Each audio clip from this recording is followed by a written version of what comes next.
Kris Patrick here with Path MEGAzine. I'm here with Domonique Scott, the reality star from the show Sisterhood. Domonique, how are you today? I'm awesome. How are you? Blessed. It's glad to have you on the path here with us today. Let's get right into it. If you could go back and do it all over again, would you have done the reality show? Oh, for sure I would have done the reality show. Loved every moment of it. Let's talk about getting arrested and the federal charges that you face.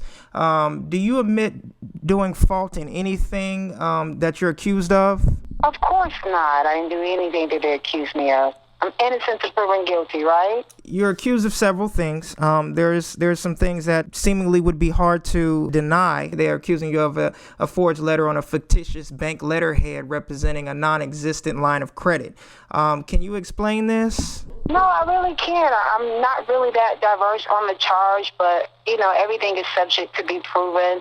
I'm quite sure they don't have my signature, nor do they have anyone placing me at that time of signing that document, because I did no such thing. So I just have to wait and see exactly what document that they're referencing, and I'm sure we'll be able to clear it all up. A misunderstanding. You deny sending the document at all that on a fake letterhead? I'm just really not aware of any of the documentation. I haven't seen anything at this time, so until I do, I can't say whether I did or whether I didn't.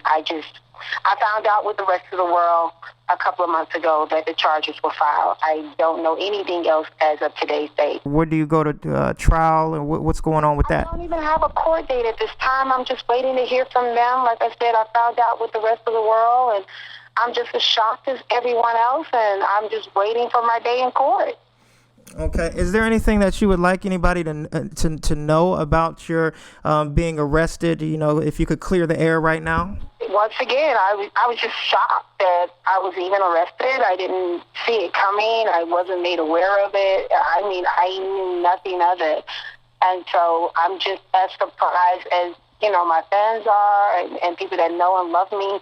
We're all in a state of shock here, and we're just waiting to see the charges and see the documentation and just move it forward from that point. But we're all clueless and definitely lost for words for this charge that they brought forward. It's pretty scary, according to the reports that we've been hearing, you could get up to 20 years in jail, $400,000 fine. That's got to be scary to you. Oh, it is definitely scary to me, as it would be scary to anyone that's facing those charges. But once again, we all know that they have to be proven, and I stand firm on that. I'm innocent until proven guilty, and I just need to see exactly what they are charging me with it so that I can understand. But I really believe that it's just a misunderstanding, and that we'll be able to get it all cleared up once we have that day in court. Domonique Scott here from the Sisterhood Reality show on Path MEGAzine. Domonique, just a couple more questions for you. This show was a show that was met with a lot of backlash.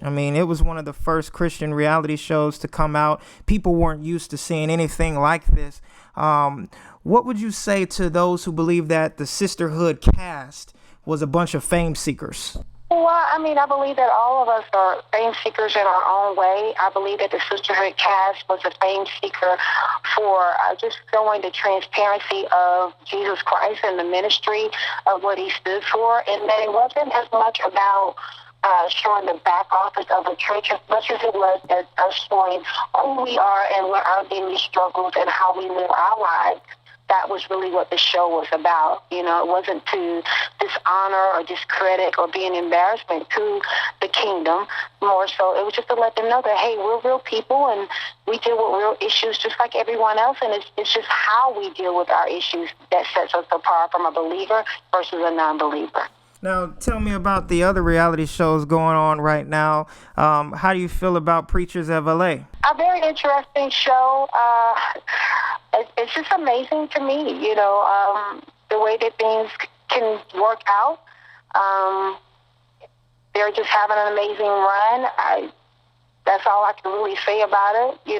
It's a lot of question marks in my mind, but once again, I have to wait and see exactly how it plays out and what's the motive and what's the ambition behind that show. And I don't really believe I'll know that until the end of the season. Well, let's be real. I mean, I'm putting myself in your shoes. If I was in your shoes, I would say, why did the community gravitate more to that show than our show?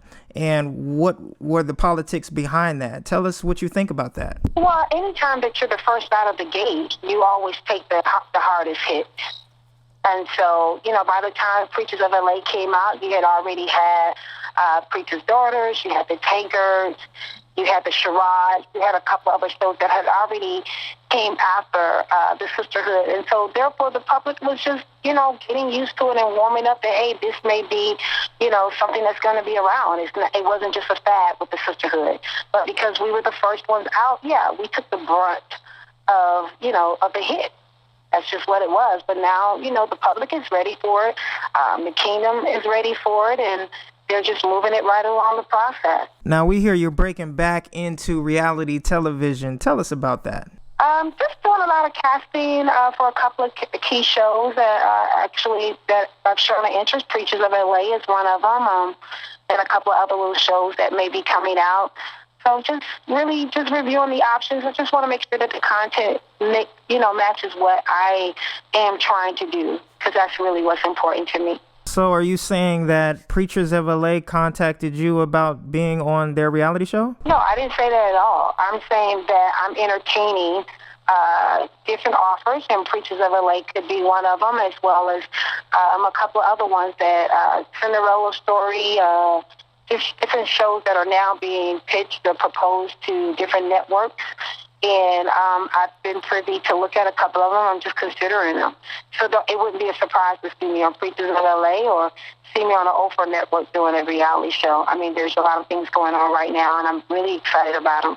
But, of course, until it's time, there's nothing really I can say about it. Do you feel like the government specifically singled you out after, getting notoriety on the show? Do you think that you would have got singled out in the same manner or charged in the same manner that you did if you never did the reality show? I believe that our legal system is just what it is. If Trayvon Martin's murderer can walk the streets today, then anybody could be singled out or anybody could be racial profile. I mean, it's just the luck of the cards. And that because I know a man from Galilee, I don't worry about it. I know that, he fights all my battles and that I have already overcome. I'm just waiting for my day of court. And so what, the enemy means for our bad, God always takes it and turns around for our good. And so this is just another opportunity to let the world know that God still lives and that he still reigns. Well, we've been hearing some whispers about a Sisterhood tour. Can you tell us about that? Oh, definitely. We are actually ramping up to do a multi-city tour with a group of women that are from different backgrounds, whether they are secular singers or gospel artists or just your everyday woman. Entrepreneurs and philanthropists, that we're all joining together and we're coming together to do a multi-city tour to empower and engage the women, not only just on spiritual growth and development, but as well as business growth and development.